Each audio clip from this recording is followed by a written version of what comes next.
Hello everyone. तो मैं आप लोगों से मिल रही हूँ हाउसिंग बोर्ड में अपनी बहन के घर में। आज वो हल्दी कुमकुम का प्रोग्राम रखी हुई है अपने घर में। और जो चेयर में बैठी हुई है वो मेरी छोटी बहन है, और जो ग्रीन कलर की साड़ी पहनी हुई है वो मेरी बड़ी बहन है। तो छोटी बहन के ससुराल में ये हल्दी कुमकुम का जो प्रोग्राम है वो नहीं चलता है, इसलिए बड़ी वाली जो बहन है मेरी वो छोटी बहन को बुलाकर ये प्रोग्राम अपने घर में ही कर ले रही है। तो ये छोटा बाबू का जो है उसका नाम दक्ष है। उसका आज लूट भी रख लिए हैं। हल्दी कुमकुम जब लेडीज़ करती हैं महाराष्ट्र में, तो जो छोटे बच्चे होते हैं उनका लोड भी कर लेते हैं साथ ही साथ। ये 5 साल तक के बच्चों का करते हैं, जो छोटे बच्चे होते हैं उनका। तो ये तो दक्ष का पहला लूट है। अभी ये सिर्फ 10 महीने का ही हुआ है। तो ये देखिए मैं इसका इस तरह से लूट कर ले रही हूँ। इसमें चॉकलेट, कुछ-कुछ मीठे सामान होते हैं, ये सब उनके ऊपर से डालते हैं और बच्चे इस तरह से उठाते हैं, उसे ही लूट कहते हैं। तो ये प्रोग्राम तो हो गया था, बहुत ही लेडीज़ आई थी हल्दी कुमकुम के लिए, और मैं बना ले रही हूँ अभी सबके लिए कॉफ़ी। पिछले साल भी ये काम मुझे ही मिला था कॉफ़ी बनाने का, और इस साल भी मतलब सेम वही लग रहा है। मतलब बहन को बिल्कुल भी टाइम नहीं मिल रहा था। अब जितनी लेडीज़ आई हैं सबसे बात वगैरह भी तो करना पड़ता है। सभी के लिए बाहर से नाश्ता भी मंगवा लिए थे। तो नाश्ते में ढोकला, समोसा और जलेबी था। जितनी लेडीज़ आई थी उनके लिए तो ये नाश्ता, कॉफ़ी वगैरह था, और हमारे लिए खाना बना हुआ था। खाने में अंडा करी, रोटी, चावल और पनीर की सब्ज़ी बनी हुई थी। पनीर की सब्ज़ी ही खाए थे हम, क्योंकि अंडा तो मैं खाना छोड़ दी, नॉनवेज खाना छोड़ दी हूँ मैं। और ये बाबू तो इतना ज़्यादा परेशान हो गया था, मतलब सारी लेडीज़ की आवाज़ बहुत ज़्यादा आ रही थी, तो ये सो नहीं पा रहा था, और इसे ना शांत में सोने की आदत है।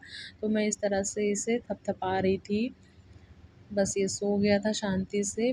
और बच्चे सोते हुए कितने क्यूट लगते हैं, जैसे कि देखिए दक्ष लग रहा है, बहुत ही प्यारा लग रहा है।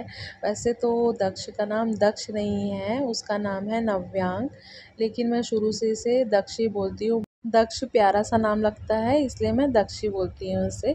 तो नाश्ता वगैरह मैं कर ली थी, खाने का मन नहीं कर रहा था, तो मैं अपने लिए खाना पैक करके ले आई थी। इनके लिए और सोना के लिए भी पैक करके मैं घर में ही ले आई थी। जैसा कि मैं आप लोगों को बताई कि वहाँ एग करी बना हुआ था, और जो एग नहीं खाते उनके लिए पनीर मतलब ला के रखे हुए थे, बना नहीं था, तो बस मुझे ही बोले कि तू ही बना करके, और बोले कि पनीर की भुंजिया बनाना है। वैसे तो मैं पनीर की भुंजिया नहीं बनाती हूँ घर में, लेकिन बनाई फिर भी, और इनको बहुत ही पसंद आया पनीर की भुंजिया। बोले कि अब से इस तरह से ही बनाना पनीर की भुंजिया, बहुत ही टेस्टी बनी हुई थी और मुझे भी बहुत ही पसंद आया। बहन के घर से आते वक्त बीच में मार्केट पड़ता है, कुछ घर में सब्जियां नहीं थी, तो मैंने कहा कि चलो ले ही लेती हूँ। तो मैं पालक ली थी, मेथी, सेमी, टमाटर, हरी मिर्च, ये सब ले ली, और घर में आके बस इसकी साफ़ सफाई हो रही है। क्योंकि भाजी वगैरह लाओ और तुरंत ये सब साफ़ कर लो ना तो ठीक रहता है, 1-2 दिन में ख़राब भी हो जाता है। तो मेरे पास रात में थोड़ा टाइम था, तो मैंने कहा कि चलो इसे साफ़ करके ही सोती हूँ। और ये जो भाजी वाला काम है तुरंत के तुरंत कर लो, अच्छा भी लगता है। आखिर सुबह भी मुझे ही करना है या रात में भी मुझे ही करना है, तो क्यों ना मैं ये सब करके ही सोऊं। और सुबह के टाइम उतना टाइम भी नहीं रहता है कि ये सब भाजी तोड़ के, टाइम भी तो लगता है इसे तोड़ने में, 30 से 40 मिनट लग ही जाते हैं।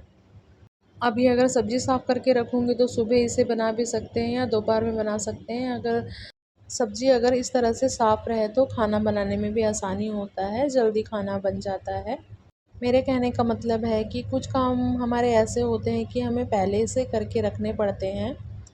तो आज का व्लॉग मैं यहीं पर ही एंड करती हूँ। आई होप आप लोगों को अच्छा लगा हो। अच्छा लगा हो तो प्लीज़ लाइक, शेयर और सब्सक्राइब ज़रूर कर दीजिए। हल्दी कुमकुम के प्रोग्राम में हम लोगों ने कुछ फ़ोटो ले लिए थे, वो आप लोग से मैं शेयर कर रही हूँ।